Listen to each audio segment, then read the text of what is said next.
Good evening to you. Well, this certainly is a very welcome sight, a large area of high pressure developing over the country now. It's moving very slowly northwards, quite slowly, and in fact remaining close enough to us throughout the weekend. So some much more settled weather than we've seen recently, and getting April really underway to quite a fine start. There is a front on the chart, as you've noticed. This one is a very weak feature simply because the high pressure is building and really taking over. Very little cloud left on it, just a few very light showers there over the extreme north of Scotland. And then it's really a case of considering the problems of high pressure, because we're going to find that in southern parts in particular, as the high drifts a bit north, the easterly winds will keep the coasts a bit cool, perhaps thus also rather misty as well.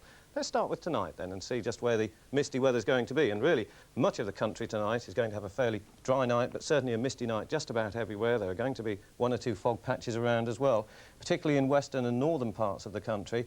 Near these southern and eastern coasts, I think rather a cloudy, misty night rather than a foggy night. Any fog left for the high ground of the Downs in the southeast, where there might just be a spot or two of drizzle, but generally dry, except in the far north, as I said, with that front providing one or two very light showers. But it could turn out to be quite a cold night in the north, a touch of frost here and there. For tomorrow, once again, very light winds, a fine settled day for most of us. The best of the sunshine is going to be in western areas, and a much better day for northwest England, in fact, where it should be dry for most of the day, really.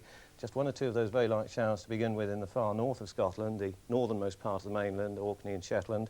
A little bit of drizzle in the southeast to begin with. That should clear away. The cloudy weather over central and southern England slowly retreating to the coast. A bit of hazy sunshine for most of us.